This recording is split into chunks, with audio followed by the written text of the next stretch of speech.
Morning, students. Hope you all are good and safe at your homes. Today we are going to start our new lesson number 3 from page number 21, Careers in Commerce.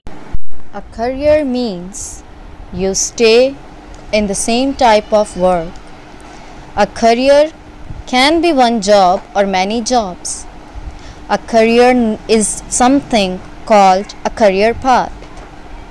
A career includes education, training, and work experience. In a career, you need to think about how you can grow in your job or move into another job. Commerce is a division of trade or production which deals with the exchange of goods and services from producer to final consumer. It comprises the trading of something of economic value such as goods, services, information or money between two or more entities. Now dear students, before starting the reading of the chapter, I want you all to have a glance over the pre-reading questions. Now dear students, your first question of pre-reading is, what will you become when you grow up? If you ask me, so when I was a child, I wanted to become a fighter pilot. Now you will have to write down in your notebooks what you want to be. Your second question is, whom you have consulted about your future profession?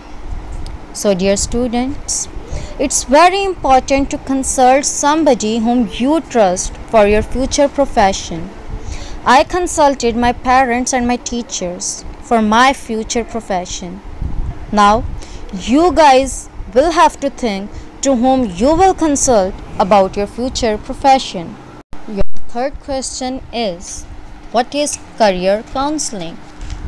So dear students, career counseling means to consult your elders such as your parents, your siblings, your teachers, your friends too, about your future goals and interests so that you can find out what you want to become and what talents you have to do in the profession. Our fourth question is, why do we need a career counseling? So dear students, career counseling helps us to know about our interests and future goals and to choose a better or right career for our future. Our fifth question is, what do you know about unconventional profession? So dear students, unconventional profession means the profession of which students are not generally aware of or path is not overcrowded. Your sixth question is, does anyone of you want to adopt a unique profession? If you ask me, so the profession I chose was unique for me, as I wanted to be a fighter pilot. Now it's your assignment to write down all the answers of these 6 questions in your notebooks. Now students, we are going to read the lesson from page number 22. So dear students, put your fingers on the very first line and read aloud with me. Mr. Zafar Kamran is an MA in economics. He teaches social studies to the students of 8th class. At the end of the last term, one day he was present in his class to declare the result of social studies. As soon as he announced that Wasif got the highest marks in the social studies in that term, the whole class clapped and chanted Munshi, Munshi rhythmically. Wasif looked angry as he saw the class with his brows frowned. Mr. Kamran grasped the situation and motioned the class with his hand to restore silence. The boys followed the teacher's gesture and became quiet.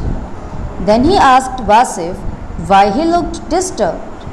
Wasif stood up and told that Mr. Zakaria Sayyid, their English teacher and in charge of dramatic society of the school, asked him to play a role of an accountant in a play, A Day of Salesmen, which he accepted. After a few days, Mr. A.B. Hashmi, Their Urdu teacher and in charge of the school magazine came to know about it. He also called Wasif as Munshi with a pleasant smile on his face. "And these boys are calling you Munshi from that day?" Mr. Kamran said with a smile. Wasif verified his words. The teacher added that Mr. Hashmi had a great sense of humor and obviously he unwittingly passed these remarks against one of his students. Mr. Kamran had something more to say when Awais raised his hand to ask a question. Mr. Kamran allowed him. Awais: "Sir, I know Munshi is the person who helps some landowners in the matters of drafting and computing.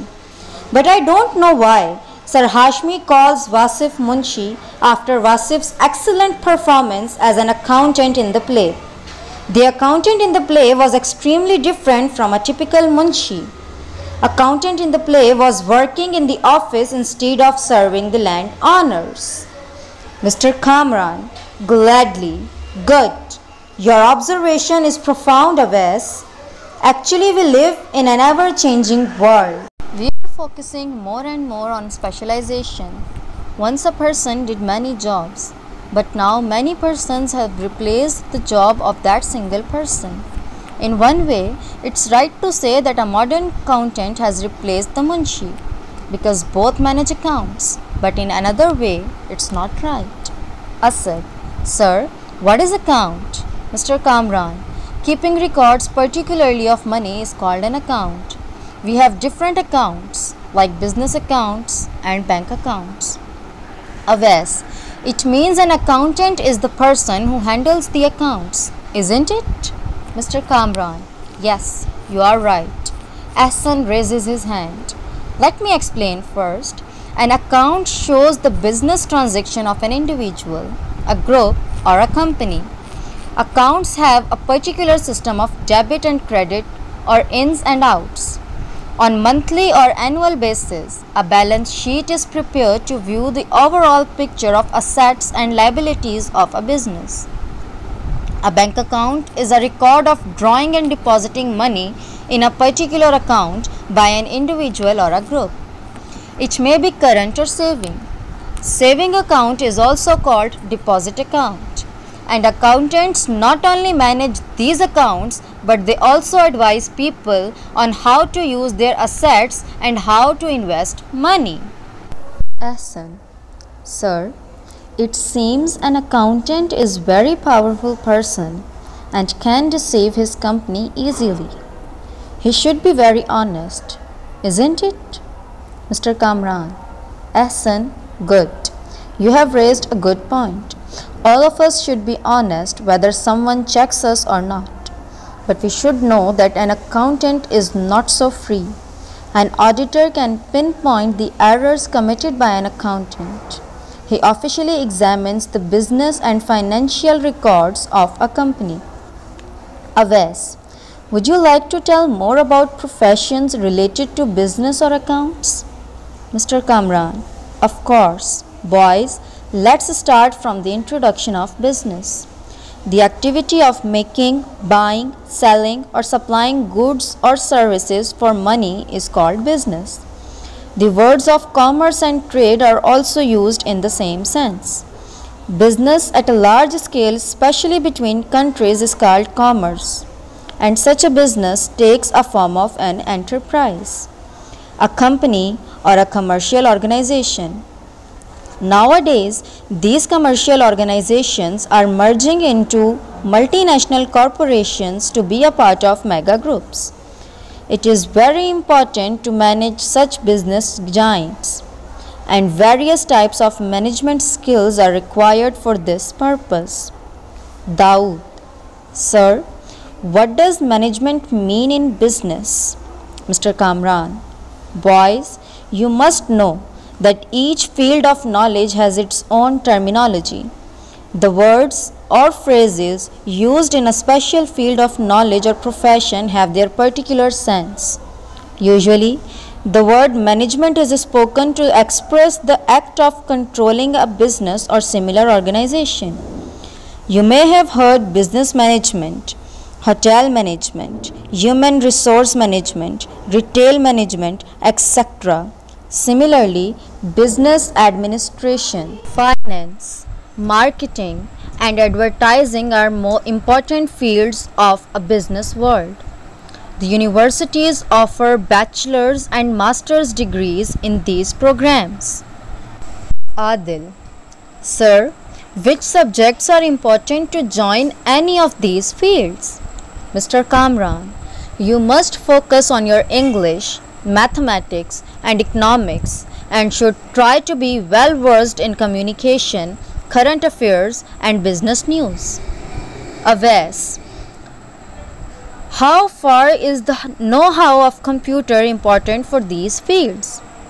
Mr. Kamran: Computer literacy has unusual importance for a person who wants to have a career in business management or administration or accountancy.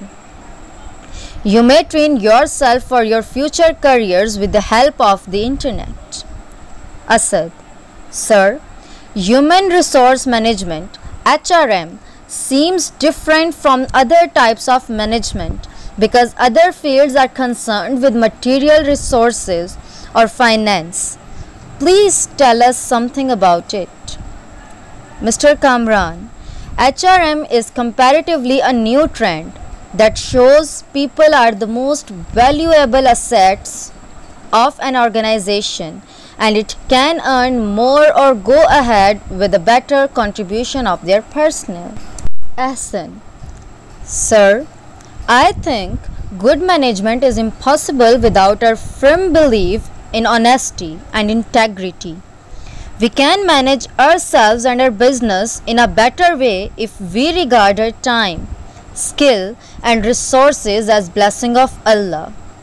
Mr. Kamran: Yes, Ahsan, you have led us to the point that we have missed in our discussion. Thanks. All of us should recognize our concerns. The bell rings. Now, class is over. Therefore, we have to stop our discussion at this point. Next time, we will start our discussion and throw more light on the latest trends of the management. Dear students, the lesson Careers in Commerce is all about the career in business. This lesson tells you that how new trends have replaced the old method to work. In our society, business is top trend. Business is given much importance in this era. In the lesson, Mr. Kamran, an MA in Economics, has explained his students different methods of business and managements. He tells that for the commerce, your English, mathematics, economics, and computer literacy has to be excellent so that you can touch the sky of business and management. Now, dear students, come to the new words of this lesson. Our first word is clapped, which means a sudden, very loud noise. Your second word is chanted, which means sung or uttered rhythmically in a monotone. Your third word is brow, which means the part of the face above the eyes. Your fourth word is frowned. It is the second form of verb frown, which means a facial expression or dislike or displeasure. Your fifth word is gesture, which means motion of hands or body to emphasize or help to express a thought or feeling. Your sixth word is dramatic, which means suitable to or characteristics of drama. Your seventh word is pleasant, which means affording pleasure. Your eighth word is unwittingly, which means without knowledge or intention. Your ninth word is landowner, which means a holder or proprietor of land. Your 10th word is profound, which means showing intellectual penetration or emotional depth. Your 11th word is ever-changing, which means marked by continuous change or effective action. Your 12th word is specialization, which means adaptations. Your 13th word is transaction, which means the act of transacting within or between groups. Your 14th word is asset, which means anything of material value or usefulness that is owned by a person or company. Your 15th word is liabilities, which means anything that is owed to someone else. Your 16th word is enterprise, which means a purposeful or industrious undertaking. Your 17th word is terminology, which means a system of words used to name things in a particular discipline. Your 18th word is comparatively, which means in a relative manner.